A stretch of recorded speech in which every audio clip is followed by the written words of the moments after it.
Alright, welcome back to Game 10 of Lucid's 2022 tournament, where we are playing Phlegra. It is turn 43. Now, this should be another relatively quiet turn for us.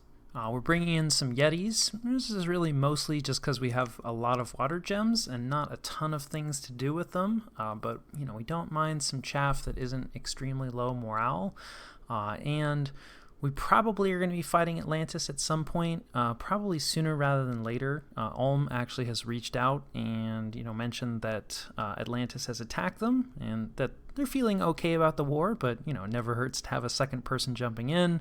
And since I was in the middle of sort of trying to decide, well, is it Mictlan or is it Atlantis? And I was already kind of leaning towards Atlantis. I think this is going to push it over the edge.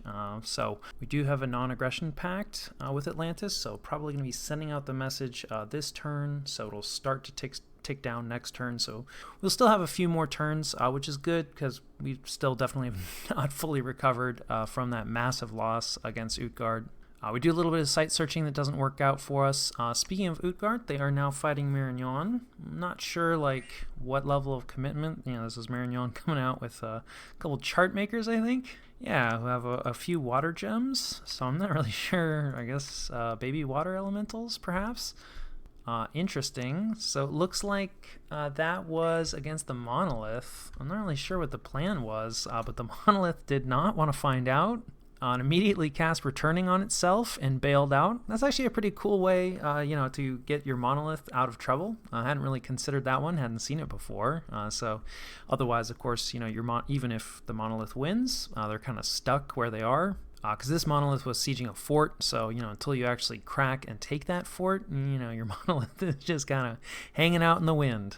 And well, it depends on the sort of person that you are, but having your monolith hang out in the wind, not always ideal.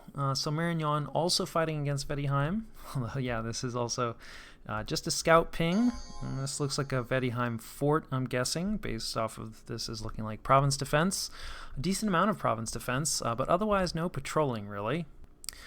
So yeah, there's a good amount of province defense, no patrolling. Don't know if Marignon liked what they saw. We'll hopefully find out next turn. And then it looks like Vedheim also fighting against Utgard. Utgard, of course, always has been interested in Jabalva. Kind of what kicked off this entire rumble. So yeah, they're using some werewolves now. This is kind of a standard thing for them. Fairly heavy kit. This is kind of actually interesting. Probably just really this is what they can make with the paths that they have.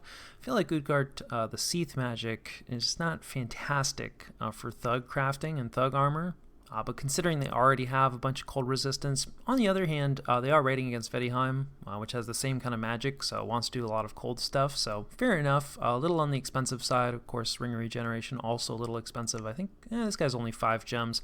I have to say, it's got this area stun and can be negated by larger strong beings, so probably going to be more effective against the Vedi.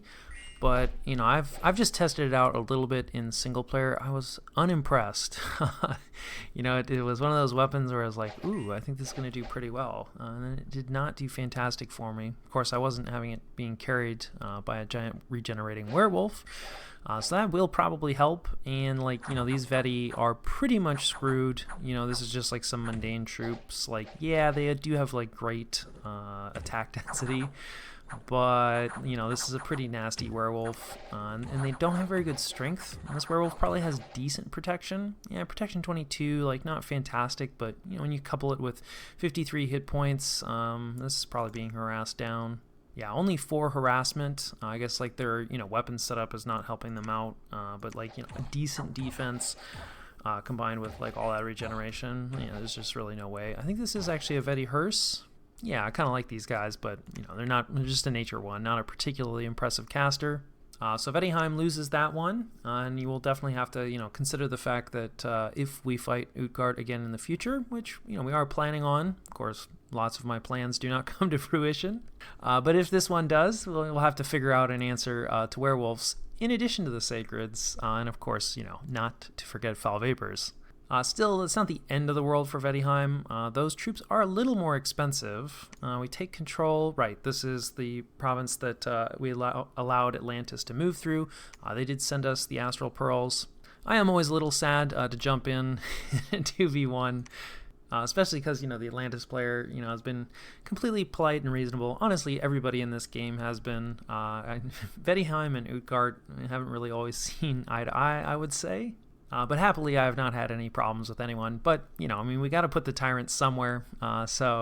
And it looks like we happen to just accidentally purge some cult. So that's kind of a good thing.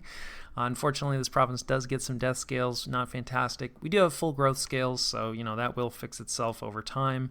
Let's see, there's another cult. Oh, wait, no, this is the Rebirth mod. So not another cult, that's nice. And then, hey, some people donated some gold. We definitely like that. People are conducting demon worship. That usually doesn't work out in my experience. We had a few units get cured of diseases. Those are from our witches.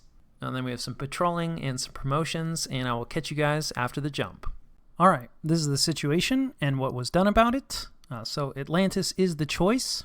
We are sending them the non-aggression pact cancellation message this turn. And with a little bit of future knowledge, I can tell you that Atlantis and I agree about how this should work. So the war will be starting on turn 47. Looking back at this, I do think that this was probably the right call in terms of who to fight between the two. There definitely are reasons to go after Mictlan. I think if we'd attacked earlier, I underestimated how useful crossbows can be against Mictlan's sacreds. Yes, quickness is very scary, but Jaguar warriors really don't like crossbow fire. But now, of course, they're into demons, which makes things a lot sketchier. Another reason to attack Mictlan is, probably our strongest ally at this point is Vedheim, though we're kind of like losing contact with them. We're more or less cut off from them now. And keeping allies, in the game is definitely something that you want to try to do.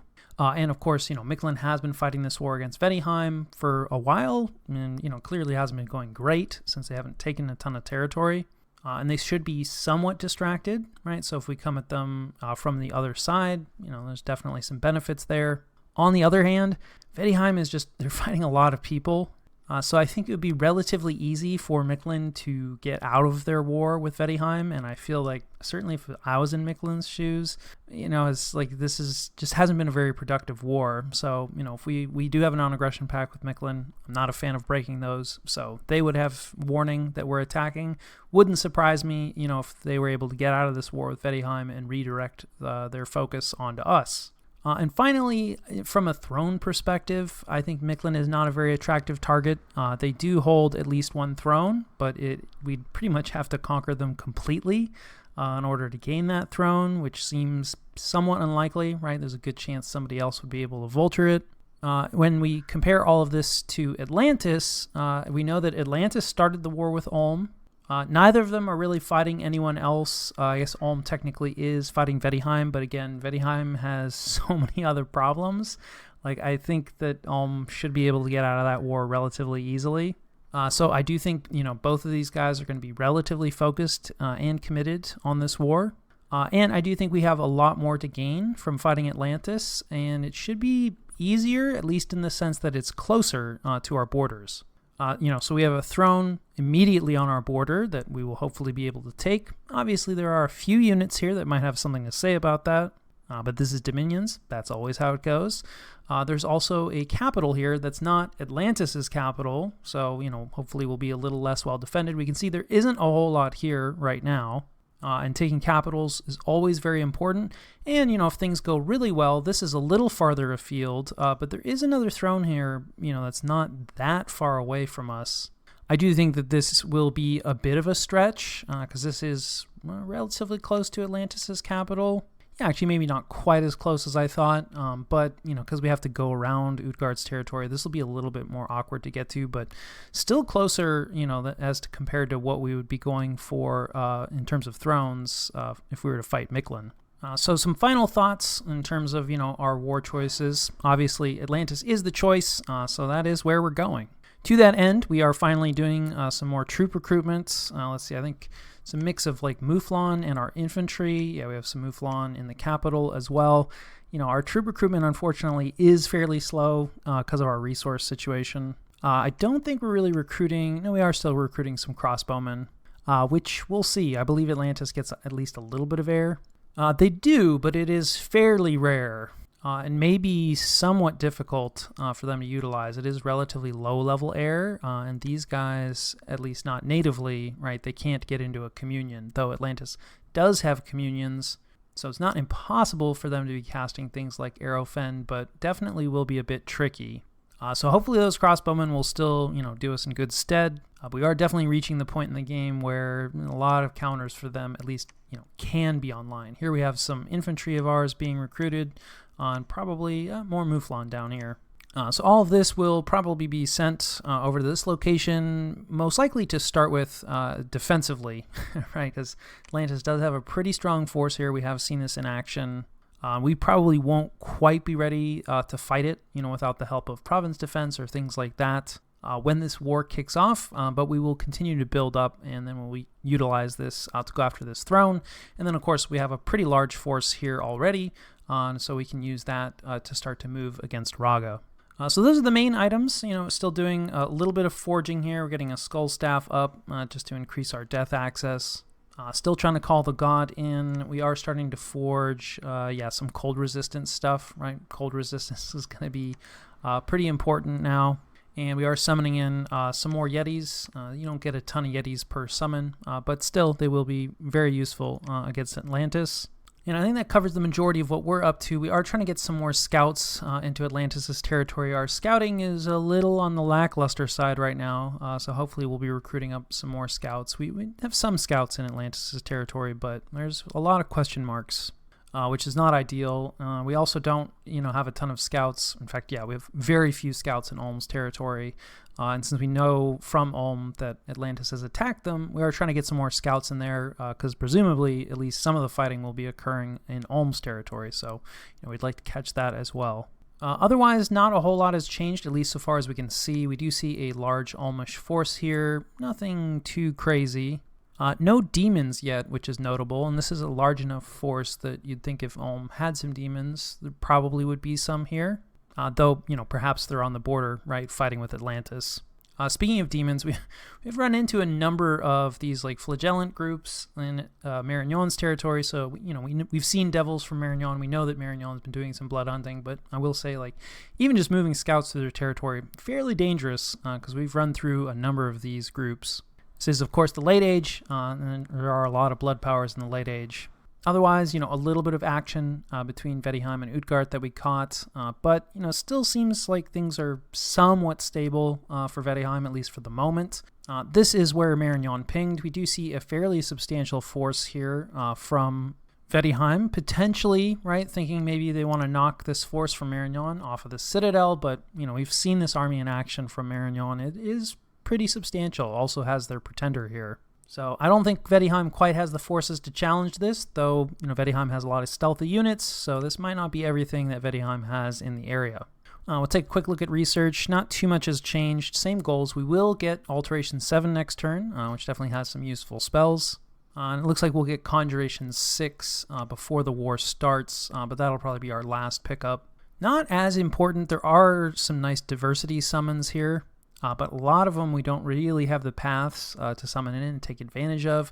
I know I was potentially thinking about bringing some cares in. If you commanderize them, they do have blood paths, so that is a way that Phlegra can get into blood. People argue a lot about the utility of, relatively difficult paths into blood and whether or not it's worth it. I am on the fence for that issue. I would like to try it out to see how it feels. But they do cost 12 death gems to bring in, which is fairly expensive for us since, we only just started to get death gems coming in. So we'll see if we end up going that route. And I think that more or less covers turn 43.